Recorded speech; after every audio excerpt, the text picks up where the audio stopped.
أما بعد فقد قال الله تبارك وتعالى في الكلام المجيد والفرقان الحميد بسم الله الرحمن الرحيم إذا زلزلت الأرض زلزالها وأخرجت الأرض أثقالها وقال الإنسان ما لها يومئذ تحدث أخبارها بأن ربك أوحى لها إن الله وملائكته يصلون على النبي يا أيها الذين آمنوا صلوا عليه وسلموا تسليما الصلاة والسلام عليك يا سيدي وعلى آلك وأصحابك يا سيدي يا حبيب الله الصلاة والسلام عليك يا سيدي وعلى آلك وأصحابك يا رب العالمين.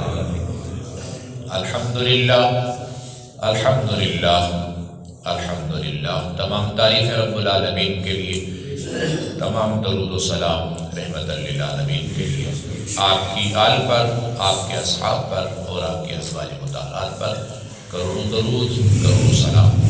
صالحین پر اللہ کی برکتیں اور اس کی رحمتیں ہوں. اللہ پاک اپنے فضل سے، اپنی رحمت سے ہم سب کی حاضری قبول اور منظور. قرآن مجید فرقان حمید کے آخری پارے سے سورہ زلزال. سورہ زلزال ترتیب کے اعتبار سے اس کا 99 نمبر ہے اور نزول کے اعتبار سے اس کا 93 نمبر ہے. قرآن مجید فرقان حمید کی سورہ مبارکہ مدنی صورت ہے. اس سورہ مبارکہ کے اندر بھی 1 رکوع اور 8 آیتیں ہیں.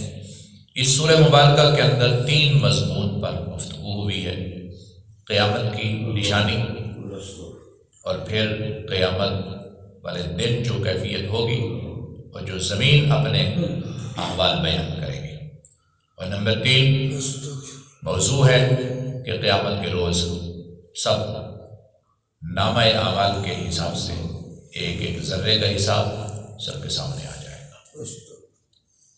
قرآن مجید فرقان حمید کی سورہ مبارکہ کی ابتدائی 5 آیتیں آج تلاوت کی ہیں. کل انشاءاللہ تعالی اس کی 3 آیتیں تلاوت ہوں گی. اللہ پاک ہماری مدد فرمائے.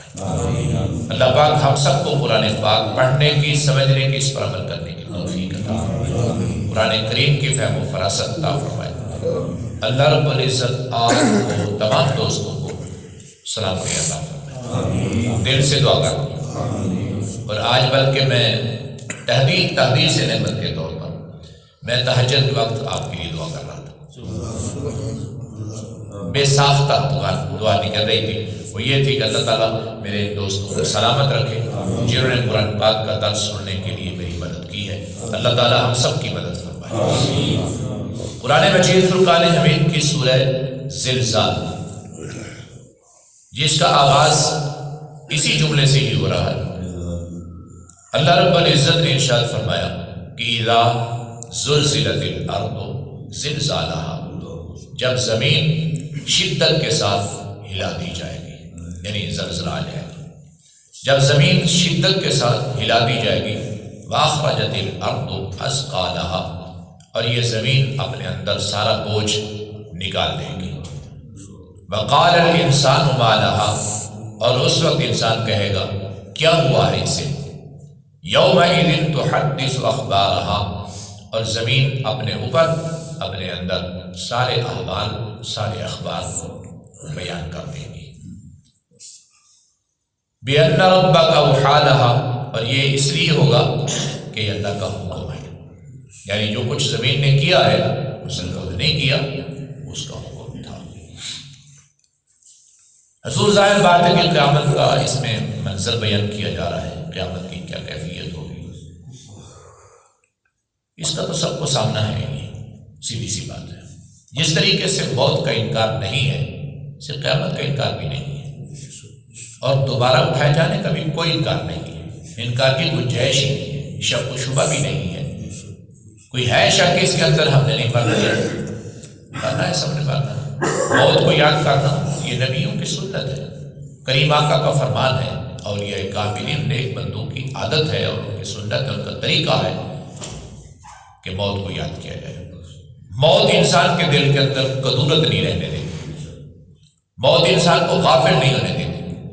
قرآن کریم کی پچھلی سورت سورہ بینہ اس کا آخری جملہ آپ نے سنا تھا، ذالک لمن خشی ربہ، یعنی یہ جنت کی جو نعمتیں ملے گی، اللہ جو راضی ہوگا، اس کا سبب کیا ہے؟ اس کا سبب یہی ہے کہ وہ اپنے رب سے ڈرتے ہیں، اپنے رب کا خوف رکھتے ہیں، اور جن دلوں کے اندر خدا کا خوف ہوتا ہے اور قیامت اس کے سامنے ہوتی ہے، وہ اوروں کے لیے اپنی عاقبت خراب نہیں کرتا، وہ اوروں کی خاطر اپنی آخرت نہیں برباد کرتا۔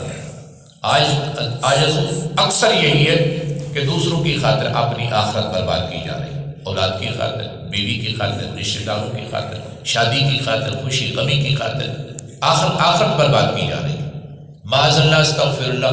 آپ خود اندازہ فرمائیں، لوگوں کے پاس فرض نماز پڑھنے کا ٹائم نہیں ہے، لیکن نوکری ایسی کمال کی کرتے ہیں، کاروبار کے اندر ایسے زبردست کمال کا ان کا کاروبار ہوتا ہے، یعنی وہ جس مسند پر بیٹھے ہوتے ہیں نا، وہ چوکی سی بنی ہوتی ہے، چوکی پہ انہوں نے بھی جو بھی کپڑا شپڑا ڈالا ہوتا ہے اس میں چوکڑی مار کے بیٹھتے ہیں، یا کرسی ہوتی ہے، جس چیز پہ بھی بیٹھتے ہیں، وہ اس جگہ پہ بیٹھے ہو نا، وہ کہتے ہیں ہم جھوٹ نہیں بولتے، ہم روزی کے اڈے پہ بیٹھے، روزی کے اڈے پہ بیٹھا ہے کہ وہ جھوٹ نہیں بولتا، کاروبار میں جو کچھ بھی ہے۔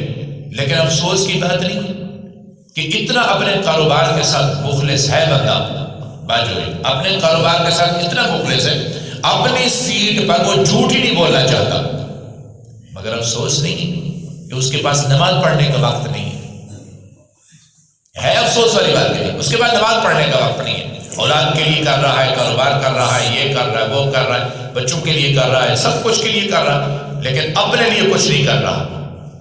اور آپ کو معلوم ہوگا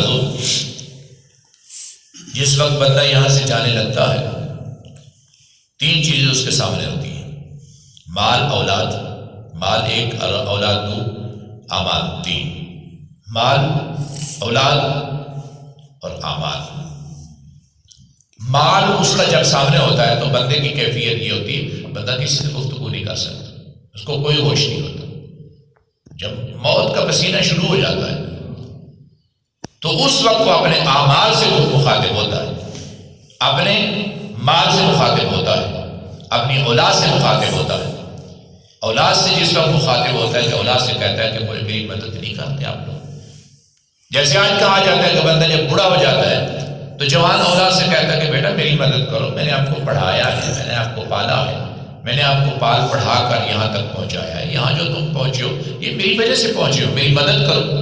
اس وقت بندہ اپنی اولاد سے کہتا ہے کہ میری مدد کرو، اور اولاد ان کی اس سے مخاطب یہی ہوتی ہے کہ ہم آپ کی مدد کریں گے، جب آپ فوت ہو جائیں گے ہم آپ کو غسل دیں گے، ہم آپ کو کفن پہنائیں گے، ہم آپ کا جنازہ پڑھیں گے، ہم آپ کو احترام کے ساتھ لے جائیں گے، ہم آپ کو دفن کریں گے، اس کے علاوہ کوئی مدد نہیں کر سکتے۔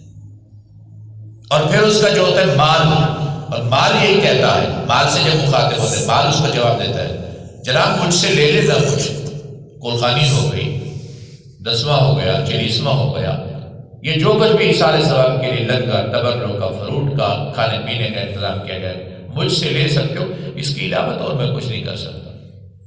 اور اس کا عمل خود بولتا ہے، عمل اسے کہتا ہے گھبرا نہیں، یہ دونوں تیرے ساتھ جانے والے نہیں ہیں، میں تیرے ساتھ جانے کے لیے تیار ہوں، میں ہی تیری مدد کروں گا۔ عرض کرنے کا مقصد یہ کہ حضور یہ قرآن کی آیات بھی حق ہیں، یعنی قیامت کا تذکرہ جو ہو رہا ہے، قیامت کے ہولناکیوں کا جو ذکر ہو رہا ہے، قیامت کو کیا ہوگا، یہ قرآن پاک میں ہے، یہ کسی ڈرانے والی بھی بات نہیں ہو رہی کہ کوئی مولوی، کوئی مفتی، کوئی پیر، کوئی استاد ڈرا نہیں رہا، یہ حقیقت بات ہے جو قرآن پاک نے آج سے 1400 سال پہلے بیان کیا تھا، بیان کر رہا ہے، اور رہتی دنیا تک یہ بیان ہوتا رہے گا۔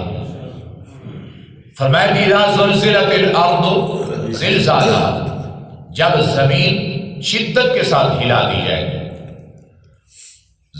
زلزلہ سب بندے جانتے ہیں زلزلے کا کیا معنی ہے، سب کو پتا ہے، زلزلہ کتنا اشاریہ ہوتا ہے وہ بھی معلوم ہے، بلکہ قرآن پاک کی تفسیر کے اندر ایک مفسر نے بڑی زبردست تفسیر سے لکھا ہے، پاکستان میں زلزلہ کتنی مرتبہ آیا ہے، کس شدت کا آیا ہے، کتنی اموات ہوئی ہیں، کتنے نقصان ہوا ہے، وہ سارا کچھ انہوں نے قرآن پاک کی تفسیر میں بھی لکھا ہے۔ لیکن ہماری بھی سوچ میں ہے، ہماری معلومات میں بھی ہے، جو ہمارے پاکستان میں زلزلے آئے ہیں، زلزلہ جس وقت یہ عام زلزلہ آتا ہے، تھوڑا سا زلزلہ آتا ہے، علاقے میں آتا ہے، اس کی شدت کا عالم یہ ہوتا ہے کہ وہ اس کے سامنے ٹھہر ہی نہیں سکتا، ہوش اڑ جاتے ہیں، ہوش ہی اڑ جاتے ہیں۔ میں ایک مرتبہ تقریر کر رہا تھا زہر کی نماز کے بعد، یہ چند سال پہلے کی بات ہے، زہر کے بعد 2 بجے 2-2:30 بجے بدل 3 بجے کے قریب زلزلہ آیا تھا، تھوڑی دیر کے لیے نقصان نہیں ہوا، لاہور کی بات ہے، دوسرے شہروں کے اندر ہوا۔ تو میں اس وقت تقریر کر رہا تھا اور پوری تقریر جوبن پہ تھی، عروج پہ تھی تقریر، تو بندے بڑے اطمینان سے سن رہے تھے، عیسیٰ علیہ السلام پر گفتگو کر رہا تھا۔ تو ایسے اچانک نہیں پتا، سب سے پہلے مجھے پتا چلا، باقی نیچے بیٹھے تھے، میں کرسی پہ بیٹھتا، مجھے تھڑاہٹ محسوس ہوئی۔ اور یقین کرنا، نہ تقریر پچھلی یاد رہی نہ اگلی یاد رہی، کوئی بات ہی یاد رہی نہ ہی کسی بندے اور کو ہوش تھا، اور یہی کیفیت ہوتی ہے۔ تو حضور یہ تو اس دنیا کے اندر جو زلزلہ ہے یہ تو اشارہ ہوتا ہے، اللہ تعالیٰ تنبیہ کرتا ہے۔ تو آپ اندازہ لگائیے کہ جس دن قیامت کے دن یہ زلزلہ آئے گا اور زمین کو شدت کے ساتھ ہلا کے رکھ دیا جائے گا، اور زمین کو ہلانا اتنا شدت کے ساتھ ہوگا، وَأَخْرَجَتِ الْأَرْضُ أَثْقَالَهَا، زمین جتنا اس کے اندر بوجھ ہوگی، یعنی جتنے اس کے اندر دفن ہوں گے، سب کو باہر پھینک دیں گے۔ رسول پاک نے فرمایا کہ سونے کے ستونوں کو باہر پھینک دیں، ہر چیز کو باہر پھینک دے گی زمین، ہر چیز زمین باہر کر دے گی۔ پہاڑوں کو مٹی کے ہیں، ریت کے ہیں، پتھروں کے ہیں، برف کے ہیں، جتنے بھی بڑے بلند و بالا پہاڑ ہیں، ان کو زمین پر ملا کے زمین کو سیدھا کر دیا جائے، زمین اونچی نیچی نہیں ہوگی، زمین ہموار کر دی جائے، یعنی ایک کھلا میدان بنا دیا جائے گا۔ اور اس وقت رسول پاک فرماتے ہیں جس وقت خالق کائنات حکم دے گا زمین سے سب کچھ نکل جائے گا۔ مثالیں دی، چور چوری کرنے والا کہے گا کہ یہ بھی میں نے چوری کی تھی، اس کے سامنے کھول کے رکھ دی جائے۔ ڈاکو یہ کہے کہ میں نے بھی ڈاکہ مارا تھا، اور بچی کو، کسی کو بھی مظلوم کو ناجائز قتل کرنے والا اس کے سامنے آ جائے گا کہ میں نے اس کو قتل کیا تھا، یہ آج میرے لیے میرے سامنے ہے، اور قرآن پاک کی سورۃ قبرت میں ہے۔ اللہ رب العزت فرماتے ہیں کہ اس بچی سے پوچھا جائے گا بِأَيِّ ذَنبٍ قُتِلَتْ، تجھے کس وجہ سے قتل کیا گیا ہے، تاکہ اس کے سامنے بتا، اس کو بھی پتہ چلے کہ کیوں اس نے قتل کیا تھا۔ تو خالق کائنات نے ارشاد فرمایا کہ زمین سب کچھ نکال کے باہر رکھ دے گی۔ وَقَالَ الْإِنسَانُ مَا لَهَا، انسان حیران ہو جائے گا، اور اس تعجب میں، یعنی جیسے ہی نکلے گا سب انسان ہوں گے، تو کہے گا یہ کیا ہوا، یہ کیا ہوا؟ آگے زمین جواب دے رہی ہے، زمین جواب دے رہی ہے یومئذ تحدث اخبارها، اور جو کچھ تم نے مجھ پر کیا تھا وہ سارا کا سارا آج بتانے لگی، آج وہ سب کچھ بتایا جائے گا، سب کچھ بتایا جا رہا ہے جو کچھ بھی کیا گیا ہے۔ تفاسیروں کے اندر اس کی تفاسیروں میں یہی ہے کہ جس نے برائی کی، جس مقام پر برائی کی، جتنی برائی کی اس نے، وہ سب کچھ اس کے سامنے زمین بیان کر دی۔ جس نے زمین پر سجدہ کیا، جس نے زمین پر عدل کیا، جس نے زمین پر اللہ کے راستے میں خرچ کیا، زمین یہ بھی بتائے گی۔ قرآن کریم کی سورہ مبارکہ کی آخری 2 آیتوں میں، کل انشاءاللہ تعالی اس کی مزید وضاحت عرض کروں گا، زمین پر جو کچھ بھی ہوتا ہے کوئی چھپ کے کرتا ہے یا کوئی ظاہر کرتا ہے، یہ سب زمین ظاہر کر دے گی۔ یہ ہے ساری صورتحال۔ بِأَنَّ رَبَّكَ وَحَالَهَا، جس وقت انسان سوال کرے گا نا یہ کیا ہوا، کہتے ہیں کہ انسان کے سوال سے مراد کافر سوال کرے گا، مشرک کرے گا، جن کا خاتمہ ایمان پر نہیں ہو وہ سوال کرے گا، کیونکہ ایمان والوں کو تو پتا ہے کہ قیامت قائم ہونی ہے۔ دیکھیں نا آج ہم سن رہے ہیں، ہم سے بڑوں نے پہلے سنا ہے، ان کو بھی معلوم ہے کہ قیامت ہوگی، یار کیا کریں پھر، خودکشی کر لیں یا کیا مر جائیں، کہاں جائیں؟ تو اللہ تعالیٰ نے فرمایا کہ ہاں تم اپنے اعمال بہتر کرو، تم اپنے اعمال سدھارو، اپنے اعمال کو بہتر کرو۔ یہ سب کچھ جو منظر بیان ہو رہا ہے آیت نمبر 5 میں فرمایا کہ بِأَنَّ رَبَّكَ وَحَالَهَا، خالق کائنات ارشاد فرمائے گا کہ یہ سب کچھ اللہ کے حکم سے ہو رہا ہے، یہ زمین اپنی مرضی سے خبریں نہیں دے رہی، یہ سارے احوال جو بیان کیے جا رہے ہیں، یہ سارے نظارے تم دیکھ رہے ہو، یہ اللہ کے حکم سے ہوا ہے۔ اللہ کی مرضی کے بغیر انسانوں اور جنات کے علاوہ باقی مخلوق کچھ کرتی نہیں ہے۔ انسان کرتا ہے اللہ کے خلاف، اللہ کے حکم کے خلاف، اللہ کی نافرمانی کرتا ہے، لیکن باقی مخلوق نہیں کرتی۔ اور زمین کی طرف سے جواب دیا جا رہا ہے بِأَنَّ رَبَّكَ وَحَالَهَا، یہ جو کچھ بھی ہوا یہ رب کے اذن سے ہوا، اس کے حکم سے ہوا، اس کی مرضی سے ہوا ہے۔ پریشان ہونے کی ضرورت نہیں ہے۔ میں اپنے آپ سے عرض کر رہا ہوں، پریشان ہونے کی ضرورت نہیں، تیاری کی جائے، تیاری کی جائے۔ یعنی کوئی حادثہ ہونے والا ہے نا، دیکھیں بڑے خوش نصیب لوگ ہوتے ہیں جو رات کو خواب دیکھتے ہیں۔ خواب یہ دیکھا جی میرا ایکسیڈنٹ ہو گیا، خواب دیکھ رہا ہے میرا ایکسیڈنٹ ہو گیا۔ اب اس نے یہ دیکھا کہ خواب دیکھا کہ ایکسیڈنٹ ہو گیا، تو کیا کیا جائے؟ اس کی تعبیر کیا ہے؟ یا کسی خواب کی تعبیر یہ ہے کہ تیرا ایکسیڈنٹ ہو جائے گا، کسی خواب کی تعبیر ہے کہ تیرا نقصان ہو جائے گا۔ بڑا خوش نصیب بندہ ہے، اس کو پہلے خواب آ گیا، اب وہ کیا کرے؟ اس کا حل ہے صدقہ دے۔ ایکسیڈنٹ ہونے کے بعد صدقہ نہ دے، صدقہ پہلے دے، صدقہ خیرات پہلے دے۔ اللہ کہیں فرماتے ہیں کہ بلاؤں کو ٹال دیتا ہے، اور اللہ تبارک و تعالیٰ مال میں بھی، جان میں بھی، ایمان میں بھی برکتیں ڈال دیتا ہے۔ اللہ تعالیٰ حادثات سے محفوظ کرتا ہے۔ باقی حکمتیں جو بھی ہیں نا، اس کے جو بھی فائدے ہیں نا صبح کی نماز کے، لیکن ایک میرے ذہن میں یہ آتا ہے، اے میرے بندے اٹھ تو آغاز اچھا کر، اے میرے بندے اٹھ تو آغاز اچھا کر۔ آغاز اچھا کرنا تیرا کام ہے، انجام اچھا کرنا میرا کام ہے۔ جس کا آغاز اچھا ہوتا ہے اس کا انجام اچھا ہوتا ہے۔ اور خدا خالق کائنات کا بہت بڑا احسان ہے، جس ذات نے ہمارا آغاز بھی اچھا رکھا ہے، انجام بھی اچھا رکھا ہے۔ ہمارا آغاز صبح کی نماز سے ہوتا ہے، ہمارا انجام عشاء کی نماز پر ہوتا ہے۔ اور رسول پاک کی بہت ساری حدیث پاک ہے عشاء اور فجر کی نماز کے متعلق۔ میں عرض کر رہا ہوں، یہ آیات سننے کے بعد بندہ کسی نہ کسی چیز کو غور سے سنتا ہے، حضور اس پر غور سے سننا نہیں ہوتا بلکہ اس پر عمل کرنا ہوتا ہے۔ کوئی بھی چیز ہو، میں اکثر یہ عرض کرتا ہوں، اگر کوئی راستے میں ایکسیڈنٹ ہوا پڑا ہے نا، اکثر ہوتا ہے، بلکہ اکثر یہ تو روز ہوتا ہے، اسی ہماری سڑک پہ روز ہوتے ہیں تقریباً ہفتے پیر کو میں بچوں کو چھوڑنے کے لیے ہوں، صبح 2 ایکسیڈنٹ ہوئے پڑے، بیٹی کو میں لینے کے لیے گیا ہوں، 3را ایکسیڈنٹ پڑا تھا۔ یعنی اسی سڑک کی بات کر رہا ہوں، مغل پورے سے لے کر برس پورے تک اس پر اتنے ایکسیڈنٹ ہوتے ہیں۔ پھر راستے میں دیکھیں کتنے ایکسیڈنٹ ہوتے ہیں۔ اللہ رب العزت ارشاد فرما رہا ہے کہ تم میری بارگاہ سے اگر ڈرتے ہو، مجھ سے معافی مانگتے ہو، میں بندوں پر ظلم نہیں کرتا، میں بندوں پر ظلم نہیں کرتا۔ حضور اگر بندہ ماں کی دعا لے کے جائے نا، حادثات سے محفوظ رہ کر ماں باپ کی دعا لے کے جائے، بزرگوں کی دعا لے کے جائے، تو جن پر خالق کائنات کرم نوازی فرما دے، اس کا ایکسیڈنٹ کیسے ہوگا، اس کا نقصان کیسے ہوگا؟ تو عرض کرنے کا مقصد یہ بھی، یہ جو آیات پڑھی جا رہی ان کو سنیں اور سن کر عمل کریں۔ جو میں نے بات کی ہے ایکسیڈنٹ کی، وہ یہ ہے کہ اب دیکھیں کہ ایکسیڈنٹ اس کا کیسے ہوا ہے، اس سے بچا جائے۔ وان میں بھی آ رہا تھا ایکسیڈنٹ ہوا ہے، تیز چلا رہا تھا ایکسیڈنٹ ہوا ہے، اب آپ تیز نہ چلیں۔ وہ لین سے ہٹ کے تھا ایکسیڈنٹ ہوا ہے، آپ لین سے ہٹ کے نہ چلیں۔ یعنی سننے کا مقصد سن لیا دیکھ لیا، اب عمل کرنا باقی۔ آپ دیکھیں کہ ایک لین گاڑیوں کی ہے، ایک موٹر سائیکلوں کی لین ہے، اور موٹر سائیکل گاڑیوں میں جا رہی ہیں، بہت تیزی کے ساتھ جا رہی ہیں، اور پھر کبھی دائیں کبھی بائیں، کبھی ادھر کبھی ادھر، کبھی آگے کبھی پیچھے، اور گاڑی کا ہلکا سا اشارہ ہو جائے تو موٹر سائیکل گئی۔ اب اس نے دیکھا کہ نقصان ہو چکا ہے، ایک نقصان ہو چکا ہے، مریض کو اٹھایا گیا ہے، فٹ پاتھ پہ رکھا گیا ہے، اس کو مرہم پٹی کی جا رہی ہے۔ حق بنتا ہے کہ اب اس لائن میں جانے کی ضرورت نہیں ہے، کیونکہ اس کا نقصان ہوا ہے۔ اللہ تعالیٰ نے یہ چیزیں اس لیے بیان فرمائی ہیں، یہ تنبیہ ہے۔ جیسے کورونا ہو گئے، کورونا خدا کے قہر و غضب میں سے ہے، اس میں کوئی شک نہیں، لیکن ایک تنبیہ بھی ہے۔ تم آج اگر باز آ گئے تو ٹھیک ہے، نہ آئے تو اس سے زیادہ سخت عذاب ہو سکتا ہے۔